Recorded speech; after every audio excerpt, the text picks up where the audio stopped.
Bienvenue sur mon terrain de jeu. Donc on est dans le Grand Sud, dans la réserve du pic du Grand Kaori.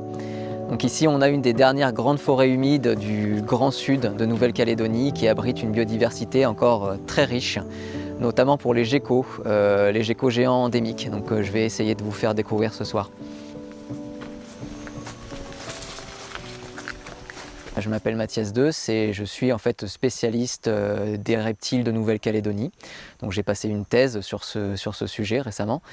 Et moi, donc en fait, mon champ d'étude, ma passion en fait sur le territoire, c'est vraiment ce groupe des reptiles qui est un groupe très emblématique, très patrimonial, avec énormément d'espèces endémiques. Et je m'attache d'abord à comprendre un petit peu mieux où est-ce qu'ils sont, à comprendre les limites entre les espèces, comprendre leur écologie et en lien aussi avec la conservation. C'est vraiment un thème qui me tient à cœur, c'est la conservation des reptiles de Nouvelle-Calédonie puisqu'ils sont très menacés. Un autre aspect qui est pour moi essentiel pour la conservation, c'est la sensibilisation du public à cette cause-là puisque les reptiles sont très mal connus. Donc pour moi ça passe par des sorties, des animations grand public et puis surtout par la photo puisque j'ai trouvé que c'est un super moyen en fait d'attirer l'attention sur ce groupe-là, sur ces animaux, quoi. Voilà, là je vais commencer à scanner un petit peu la végétation parce que c'est vraiment la nuit qui commence à tomber. Donc avec une lampe assez puissante, en fait, on peut les repérer en voyant la réflexion dans leurs yeux. Donc c'est une bonne technique pour les voir assez loin, comme quand ils sont dans des grands arbres comme ça. Voilà, on va bien regarder les pandanus parce qu'il peut y avoir, il y a quelques espèces qui aiment bien vraiment rester dans les feuilles en journée et remonter dessus à la nuit tombée. Là, il y a un gecko là. Donc ça, c'est Bavaia septuiclavis. Donc ça fait partie du genre Bavaia qui a plus de 40 espèces décrites en Nouvelle-Calédonie. Celle-là, elle est endémique de province sud d'ailleurs. On la trouve que dans, on va dire, du Grand Sud jusqu'à la région du Humboldt à peu près. Donc elle est très très commune à la rivière Bleue ou dans ces forêts du Grand Sud. C'est généralement l'espèce qu'on voit le plus facilement.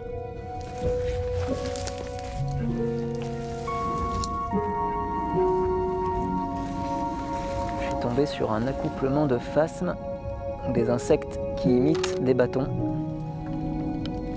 On a le petit mâle qui est par-dessus la femelle qui est plus grande que lui pour le coup.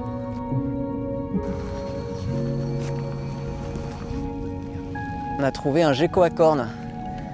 C'est Rhacodactylus auriculatus. C'est une espèce de gecko géant qui est très répandu en province sud, surtout dans les maquis miniers, qui est vraiment très joli. On le reconnaît aux petites crêtes osseuses qu'il a sur la tête, qui lui donne un petit air de gargouille. Ça, c'est généralement un gecko qui se cache au sol en journée. Donc si vous vous demandiez comment on peut reconnaître le sexe des geckos, ici c'est une femelle, parce que si c'était un mâle, elle aurait deux sacs à la base de la queue, deux sacs qui contiennent les hémipénis en fait. Tous les lézards ont deux pénis, un de chaque côté. Donc là, c'est pas le cas. On a une petite femelle. Voilà. Il pense que je suis un buisson. C'est un gecko qui est très agile. Les reptiles, pour moi, c'est vraiment une passion qui remonte à assez loin quand même, puisque comme plein d'enfants, j'ai commencé avec les livres sur les dinosaures et tout ça. Et puis, j'ai eu la chance d'avoir des parents qui m'ont fait voyager. Donc, on s'est installé à Mayotte. Donc, il y avait dans le jardin des caméléons, des serpents, des margouillas, plein de trucs super. Et je suis arrivé il n'y a pas si longtemps sur le territoire, il y a 8 ans, avec un petit peu en tête l'idée de découvrir cette faune-là, que je savais qu'elle était très diversifiée. Et donc depuis, je me suis vraiment spécialisé là-dedans, j'en ai fait mon métier. Et donc voilà, aujourd'hui, j'ai la connaissance de la plupart des espèces qu'on trouve sur le territoire. Et j'essaye de toutes les illustrer de manière à promouvoir en fait ce groupe-là, quoi. Ah, là, il y en a un là. Voilà, là on a trouvé une des 4 espèces de geckos géants qu'on peut trouver dans cette forêt, donc c'est le gecko géant des Sarrasins. C'est une espèce qu'on trouve que dans le Grand Sud. On la trouve du plateau de Goro jusqu'au Kogi, au Momou à peu près. Donc pas à très haute altitude, donc en fait il a vraiment une répartition très très limitée. Il est classé vulnérable parce que ses habitats disparaissent et qu'il est, il est menacé par les chats surtout, les chats et les rats. Donc elle va avoir son gîte dans les pandanus et puis elle va sortir la nuit pour se nourrir d'insectes ou de petits geckos, peut-être même des œufs d'oiseaux dans les nids, ou même des fruits ou le nectar des fleurs. Donc là, toutes les espèces de geckos sont protégées en Nouvelle-Calédonie, donc si on n'est pas habilité par la province sud, on ne peut pas les manipuler. C'est un très beau spécimen, avec son V blanc là, qui est caractéristique sur la nuque et puis la série de petits points blancs.